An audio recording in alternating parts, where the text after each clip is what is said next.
Rose, the atheist argument is that there is no evidence for God. How would you respond to that?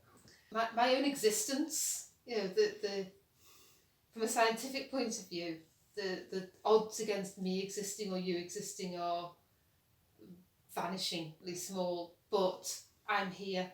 The fact of existence is, for me, all the evidence I need. I look around me and I see God in everything I see.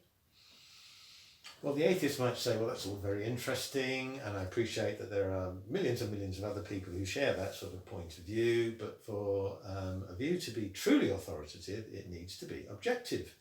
And what you're talking about is something very subjective. So where's the objectivity in it? Not listening to the experience of people is to dismiss evidence. Yeah. So, yes, my experience is my experience and yours is yours.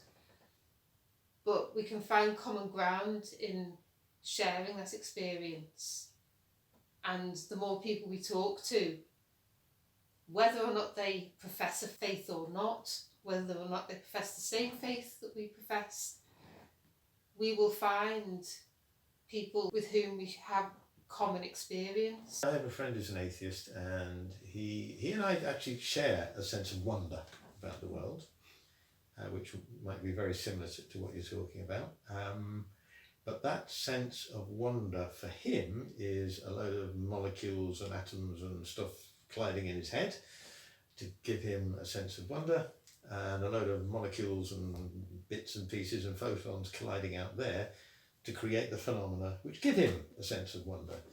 And I just feel when I'm in conversation with him that actually there's more to it than that. This is more than just a bunch of molecules.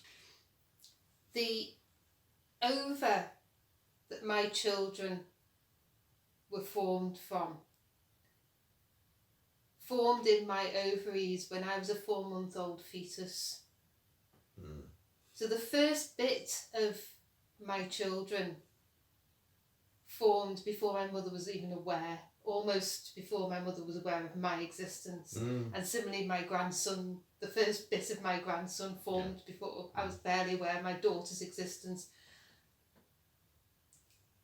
Science doesn't take away the wonder, as your friend demonstrates.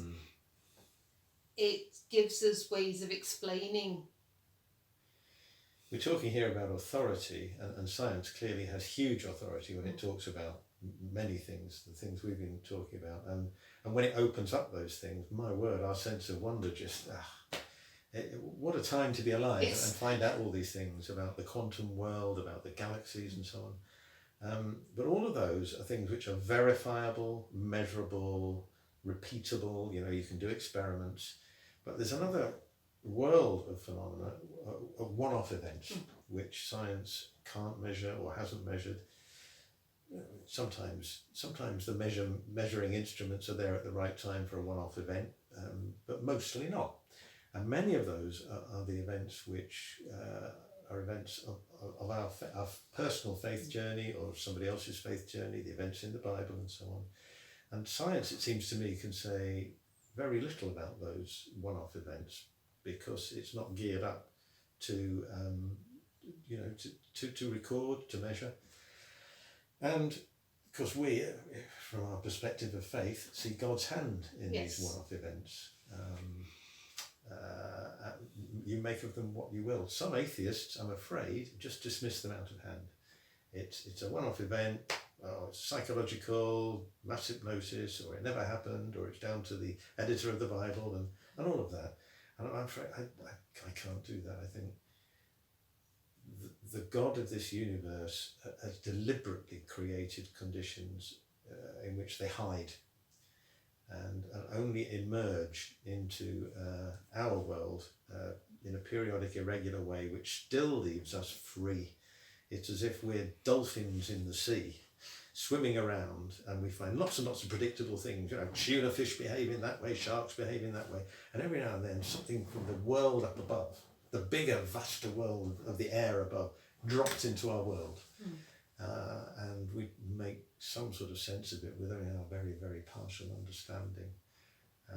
I think that's part of the problem, isn't it? It's the idea that science will one day answer all the questions. Well, we're as far away from that as we've ever been. Yeah. So is there anything you think God might have done that could provide that kind of objective evidence? Well, what God could have done is put a whacking great monolith on the earth somewhere, a bit like out of 2001: A Space Odyssey, you know, where that monolith gets left there.